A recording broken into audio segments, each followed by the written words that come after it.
For as long as I can remember, client acquisition has always been front of mind for me. Whether I've worked in sales or marketing, it didn't really matter what kind of boss I worked for or what kind of company I worked for. Client acquisition was always front of mind for all of the decision makers, everyone above me, and even myself when I first started my business. It was always, where is the next customer going to come from? How can we get more sales? How can we generate more leads? And even now, when I take on new prospects or new clients, that usually is the reason why they're coming to me, because they're struggling to create a system where they can consistently generate more selling opportunities so that they can scale their business. And since I feel so strongly about achieving location freedom, it's made me realize that in order to achieve a freedom like this, you actually have to have your client acquisition down packed. It needs to be absolutely nailed in order for you to truly feel at rest. You don't want to be waking up in the middle of the night worrying about where the next dollar is going to come from. That's certainly no way to live. And so nailing your client acquisition and figuring out a system that can be installed into any business is something that I've been focused on over the last few years. And I believe that over these last few years, I've been able to create a system that works almost every single time for pretty much any service-based business that can be quite easily installed into a company with relative ease. And believe it or not, what I'm about to share with you in this video is probably nothing new, but it is the combination of the things that you already know with the glue that holds everything together. Because in order for you to have your client acquisition nailed, you first have to build attraction. You've got to get people interested in what you're selling, whether it's a product or whether it's a service. And then you have to offer them something that is an absolute no-brainer. It's something that is going to make you stand out. And when I think about that, it made me understand that in order for you to attract people so that you can present them with that offer, you have to do something to stand out. And so in knowing that, you're going to quite easily understand how this glue that I'm talking about combines everything together and really makes things work. So before I get started, please do me a really big favor. Like this video, it helps me with the algorithm. Subscribe to the channel if you like this kind of content, and let's just jump straight into it. So throughout my career, one of the main things that I learned in terms of sales and marketing was that you always had to hustle in order to get a customer. And I never liked doing this. I never liked sending bulk emails. I never liked cold calling people. I hated dropping into people's offices in order to try and sell them. I felt very sleazy, but this was just something that was ingrained into me by previous bosses throughout my career. And I always thought that there was something more. Well, it turns out that you can do something more, and it actually doesn't require you to be very sleazy or greasy or anything like that. It's actually quite a simple way in order to build attraction and to try and get new business opportunities. And it all comes down to providing value. Providing value on the front end is going to increase your results exponentially, because what most businesses do is exactly what I've just described. They chase and hunt down prospects and almost force them into purchasing rather than just providing them with enough value so that the prospect feels like they have made the decision on their own. A study came out last year or maybe the year before by Gartner that basically said that any prospect that is interested in your products and services will spend 80% of their time throughout the buyer journey just researching you, your business, your product, your service, alternatives, solutions, or even researching to figure out if they can do it themselves. And so in knowing this, it basically means that you have to create certain assets that are going to show up along that buyer journey. And this really is the key. If you can create the right type of sales assets, there's absolutely no way you can lose. So the client acquisition system I've built includes a combination of most of the things you already know about, like I mentioned. So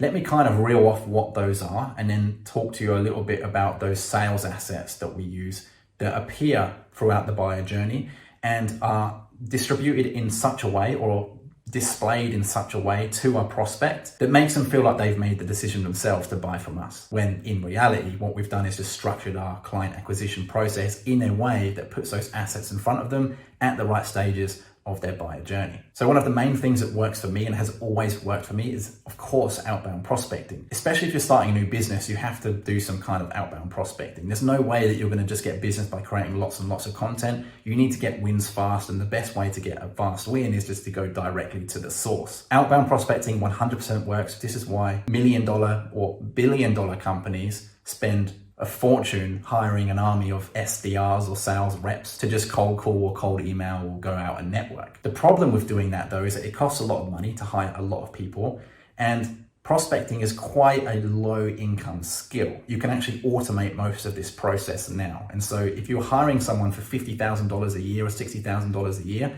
and you're scaling that up with more bodies, it's just going to cost you far too much money. And that's one of the things as well. When it comes to scaling it, the only way to scale your outbound prospecting is just by hiring more bodies. So it ends up just costing you more money. So instead of hiring lots of people to do outbound prospecting, I of course was doing this on my own when I first started my business. And I learned how to do this when I was working in my career as a sales rep. But once you figured out what works and what kind of framework works for you, you can either automate it, but I wouldn't really advise someone to do that because these days you can quite easily get banned by social media companies, especially if your automation is on LinkedIn, for example. These companies will ban you at some point, trust me.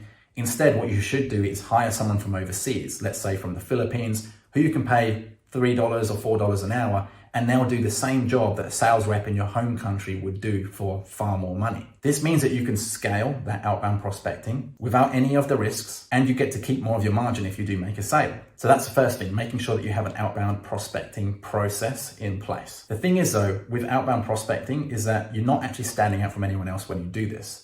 Like I said, most of these massive multi-million-dollar or billion-dollar companies spend a fortune hiring an army of SDRs. And they're doing exactly the same thing as you. They're sending messages to your prospects. Your prospects are getting hit up every day, all day, by different companies wanting to sell them different things. And so one of the main things you have to figure out is how you can stand out in order to attract those people to you.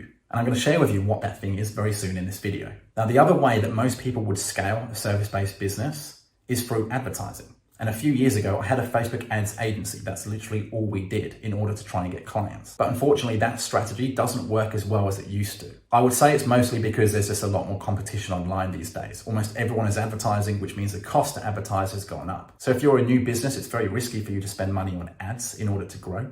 Because if you don't get a result, it means that you've wasted your money. If you're already an established business and you're running ads in order to get new business opportunities, then that's great. But you have to consider that if you're relying on ads, this can put you in a very dangerous spot. There's two reasons for this. Firstly, if you're only running ads, you're not building an audience, which means that your ad costs are always going to go up. You're literally tied to the competition of those ad platforms. So if you're quite happy spending more money in order to get a customer, cool. But at some point, that's going to be a problem. The second thing is that if you get restricted or banned or anything like that from those social media platforms, you're going to be stuck because as soon as those ads get turned off, your leads and your sales dry up. And you're going to be left wondering what else you can do now to diversify and try and get more business. And if you've already built a team and you've been spending a lot of money on ads already, and all of a sudden that gets taken away from you, you're going to be left in a position where you're probably going to be freaking out about where the next customer is going to come from. And that certainly isn't a position that you want to be in. Now, of course, advertising is a great way for you to get new business opportunities, but you don't want to rely on it. You need to be able to diversify. The third way, of course, is to create content. But what a lot of people do is that they start a new business and they just create massive amounts of content and it doesn't really lead anywhere. They don't end up selling anything and then they give up. That is, of course, if they are disciplined enough to be sticking with it, even if they're getting no results. Because the fact of the matter is most people create content for maybe 30 days at most and they get no results and then just give up. And I've seen this countless times, even for established businesses. They create content, see no results early on or in the short term, and then just give up and go back to doing what they used to do. And I believe the people and the businesses that do this are going to be the ones that fail in the future because they are not building an audience. And it takes time to build an audience through your content. Like I said, outbound prospecting works, but if you don't stand out, you're going to get the same results as everyone else, which is basically nothing. And advertising also works, but it's going to keep increasing in cost. So unless you are ready to spend more money and reduce your margin, then you need to look at something else to do. So earlier in this video, I said that there was a glue that kind of tied these things together. And the client acquisition that I have for my own business, as well as the one that we implement for our clients,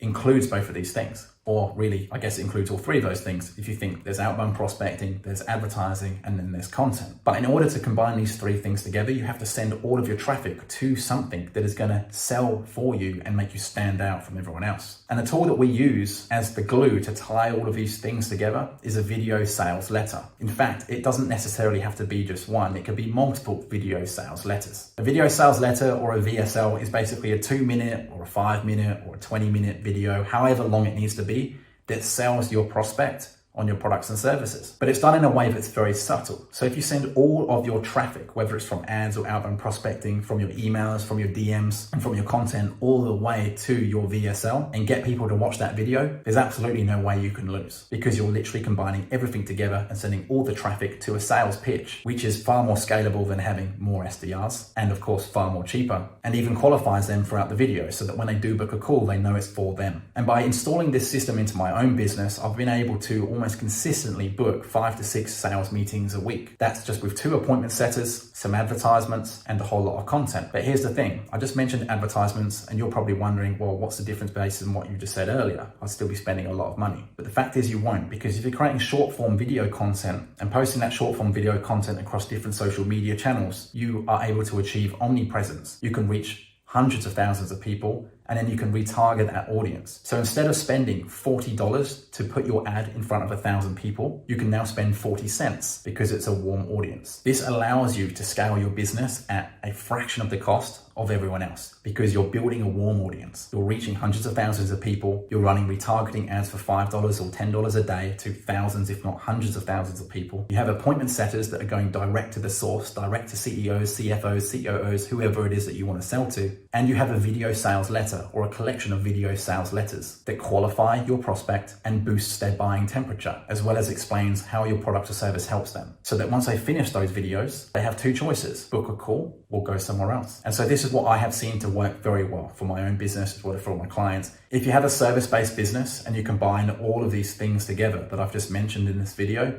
there's almost no way you can lose. One of the cool things about video content as well is that you can actually see how many people click on the video and how long they watch the video for. So if you're getting a lot of traffic to your video sales letters, but no one's booking calls, you can then identify what's wrong by looking at the stats of the video. So if you're a big data person, then this is probably going to be something that might excite you. If you're a creative person, it's probably going to excite you as well because you get to create awesome videos. And if you're a die-hard salesperson, then don't worry, because all the elements that you're very familiar with are just being combined together to make you stand out. I believe this is the fastest and the best way for you to grow any service-based business. It's worked exceptionally well for my social media marketing agency, my SMMA. I don't really like calling it that, but that's essentially what it is, as well as for the clients we serve. And I've installed this client acquisition system for our clients' businesses in a few different industries, whether it's tech, finance, accounting, real estate, healthcare, you name it. As long as your sales process involves getting someone to book a call in your calendar and you having a consultative sales call with them,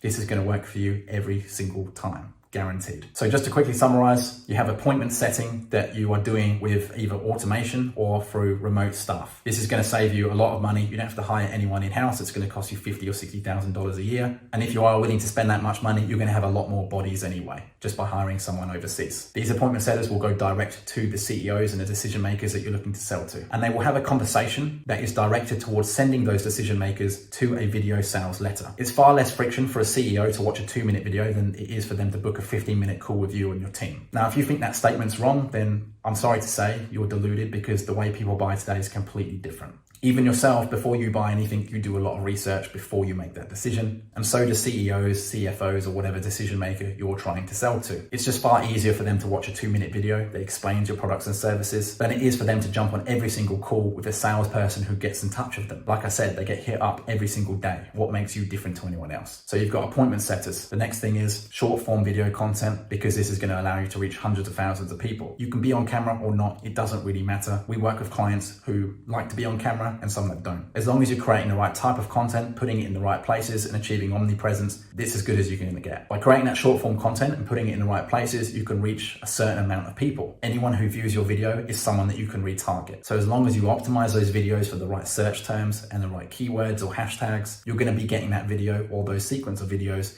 in front of your ideal customers. So even if they watch one of your short form videos and they don't take any action, you can start retargeting them with ads. These ads are going to cost you dollars rather than hundreds of dollars. And you can run those ads across multiple social media platforms. And finally, you have the VSLs. If you're sending all of your traffic to a video sales letter and no one's booking calls, you know you need to change the video sales letter. If you're not able to send traffic to your video sales letter, then you know there's a problem with the offer to get people to watch the video. It's such an easy process. Like I said, it's a combination of things you already know work and exist, but just tying them together with glue, that is the VSL. So hopefully this video has been valuable to you. If you enjoyed it, please do me a favor and like it so that I can get it out to more people just like you. It really helps me with the algorithm. And don't forget to subscribe to the channel for more content like this, because I release videos every week. And once you've done both of those things, I'll see you in the next one.